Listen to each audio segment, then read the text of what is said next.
This is Top Accolade Global News Update. I am Abiodun Mohammed.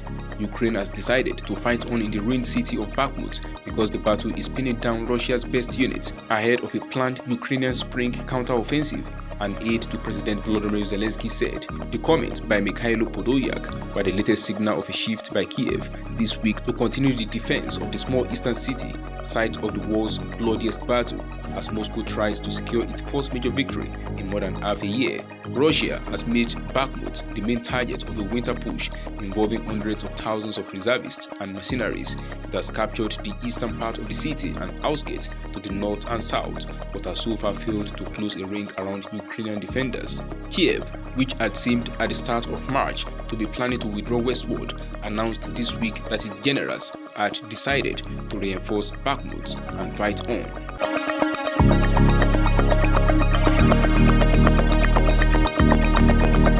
North Korea has fired 2 short-range ballistic missiles into waters off its east coast, its second show of strength this week as South Korea and the United States conduct their biggest military exercises in years. The missiles were fired in a window of about 10 minutes from 7:41 a.m. local time on Tuesday morning, South Korea's Joint Chiefs of Staff (JCS) said. Japanese Prime Minister Fumio Kishida said Japan was collecting information on the missile. Pyongyang's latest test is the second in 3 days and comes as the US and South Korea hold the Freedom Shield large-scale military exercises due to continue until March 23rd.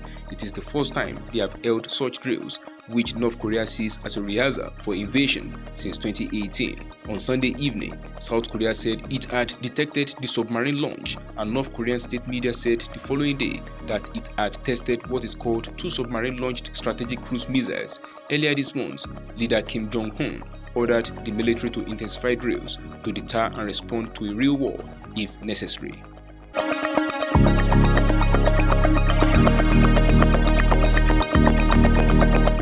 The Israeli parliament has advanced a bill that would allow it to overrule Supreme Court rulings and enact laws that had been struck down despite months of protest against it. The Knesset took until the early hours of Tuesday morning to pass the first reading of the bill, which has been one of the main priorities of Prime Minister Benjamin Netanyahu and his governing coalition of far-right and ultra-Orthodox religious parties. Late on Monday night, in another win for Netanyahu, the parliament also advanced a bill that would make it harder to remove the Prime Minister over the corruption charges that still hang over him. The bill would allow the parliament to declare a Prime Minister unfit to rule only for physical or mental reasons and would replace current law that opens the door for a leader to be removed under other circumstances. Another bill that passed the first reading would allow more settlements in the northern occupied West Bank, which would lead to the legislation of settlement outposts considered illegal even under Israeli law.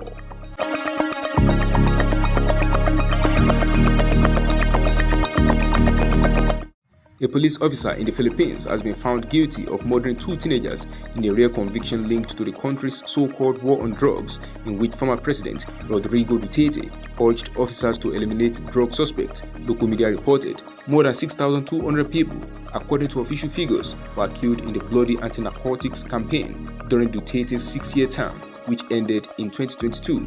The United Nations report in 2021 found that 8,663 people had been killed in anti-drug operations, while the Philippines Commission on Human Rights and local human rights groups believe the death toll could be as much as 3 times higher. Ex-police officer Jeffrey Perez was found guilty on March 1st and sentenced to 20 years in jail for murdering Reynaldo de Guzman, aged 14, and Carl Anais, aged 19, in 2017, according to local media reports on Tuesday, citing court documents.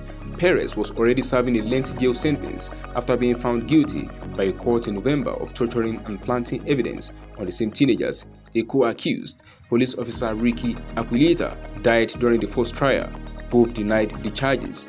Perez was also ordered to pay compensation to the families of the victims for the deaths of their sons, local media outlet Rappler reported.